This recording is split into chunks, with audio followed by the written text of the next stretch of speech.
कभी तुम्हारे साथ ऐसा हुआ है कि कोई 22 से 23 साल की लड़की अचानक तुम्हें बहुत स्पेशल फील कराने लगे? वो तुम्हारी लुक्स की, तुम्हारी वॉइस की या तुम्हारे सेंस ऑफ ह्यूमर की इतनी तारीफ करे कि तुम्हें लगने लगे, यार इसे तो मुझसे सच्चा प्यार हो गया है। तुम खुश हो जाते हो, अपनी लाइफ की सारी खुशियां उस पर न्यौछावर करने लगते हो। लेकिन जैसे ही तुम उसके इस प्यार में पूरी तरह डूबते हो, वो अचानक बदल जाती है। कल तक जो तुम्हारी तारीफों के पुल बांध रही थी, आज वो तुम्हारे मैसेजेस को इग्नोर करने लगती है, भाव खाने लगती है और तुम्हें एक ऑप्शन की तरह ट्रीट करती है। तुम पागलों की तरह सोचने लगते हो कि यार अचानक ऐसा क्या बदल गया। भाई, आज आंखें खोल लो, तुम किसी प्यार में नहीं बल्कि डार्क साइकोलॉजी के सबसे मीठे और खतरनाक जाल में फंस चुके हो, जिसे कहते हैं द वैलिडेशन ट्रैप। वो तुम्हें अपनी तारीफों का चस्का लगाकर तुम्हें अपना एडिक्ट बना रही थी ताकि तुम जिंदगी भर उसके पीछे घूमते रहो। आज मानस तंत्र पर हम इसी दिमागी खेल की धज्जियां उड़ाएंगे। आज तुम्हें बताऊंगा कि जब कोई लड़की तुम्हें इस मीठे जाल में फंसाने की कोशिश करे, तो बिना अपना होश खोए एक हाई वैल्यू मर्द की तरह इस खेल को अपने कंट्रोल में कैसे लेना है। अगले 5 मिनट बहुत ठंडे दिमाग से सुनना भाई, क्योंकि आज का ज्ञान बहुत कड़क है।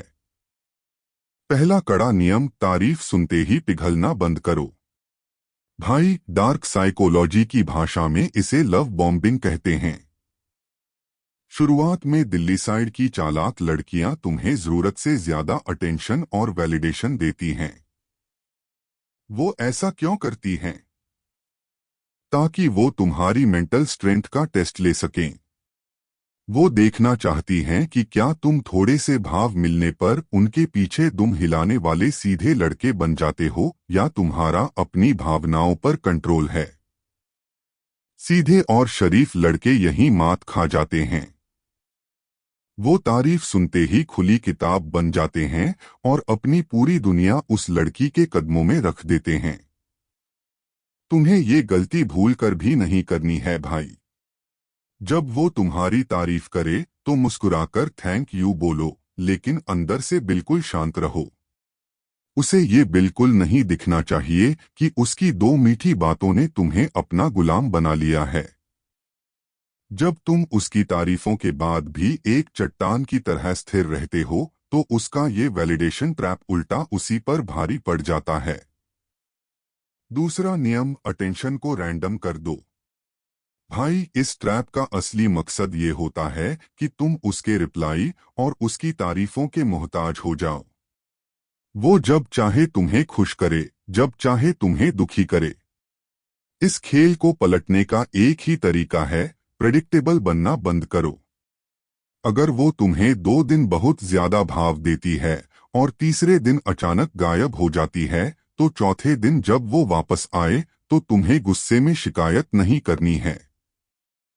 तुम्हें पागलों की तरह यह नहीं पूछना है कि कहाँ थी, बल्कि तुम्हें भी उतना ही शांत और संक्षिप्त रिस्पॉन्स देना है। जब उसे दिखेगा कि उसका हॉट एंड कोल्ड गेम तुम्हारे ऊपर काम ही नहीं कर रहा और तुम अपनी लाइफ की धुन में मस्त हो, तो उसके दिमाग का कंट्रोल रूम हिल जाएगा। वो जो जाल तुम्हारे लिए बिछा रही थी, वो अनजाने में खुद उसी में फंसने लगेगी। तीसरा और सबसे पावरफुल नियम, अपने आत्मसम्मान की एक कड़क बाउंड्री खड़ी करो। भाई, एक बात हमेशा याद रखना, जो मर्द अंदर से खोखला होता है, जिसे खुद अपनी वैल्यू नहीं पता होती, वही दूसरों की तारीफों का भूखा होता है। एक स्टोइक मर्द को किसी के सर्टिफिकेट की जरूरत नहीं होती कि वो कैसा दिख रहा है या वो कितना काबिल है। जब तुम अपनी नजरों में खुद को एक हाई वैल्यू मर्द मान लेते हो, अपनी फिटनेस, अपने करियर और अपने गोल्स पर फोकस करते हो, तो तुम्हें किसी 22 साल की लड़की के वैलिडेशन की भीख नहीं चाहिए होती। जब लड़की को ये एहसास होता है कि इस दिल्ली वाले लड़के को मीठी बातों से बहलाया नहीं जा सकता, इसकी अपनी एक जबरदस्त बाउंड्री है, तो वो तुम्हारी चापलूसी करना बंद करके तुम्हारी असली इज्जत करना शुरू कर देती है। वो समझ जाती है कि ये कोई आम लड़का नहीं बल्कि एक असली मर्द है। तो भाई, बात का सीधा सा निचोड़ यही है, मीठी बातों के जाल में फंसकर अपनी सेल्फ रिस्पेक्ट का तमाशा मत बनाओ। कोई तुम्हें कितना भी स्पेशल फील कराए, अपने पैर हमेशा जमीन पर रखो और अपने गोल्स से कभी ध्यान मत भटकाओ। हमेशा की तरह एक ही बात कहूंगा भाई, इज्जत कमाओ, मांगनी मत पड़े। कमेंट बॉक्स में अपनी राय लिखकर बताओ भाई, क्या तुम्हारे साथ भी किसी ने ये तारीफों का मीठा खेल खेला है? अपने इस भाई के चैनल मानस तंत्र को अभी के अभी सब्सक्राइब कर लो। मिलते हैं अगली वीडियो में, तब तक के लिए जय हिंद, टेक केयर।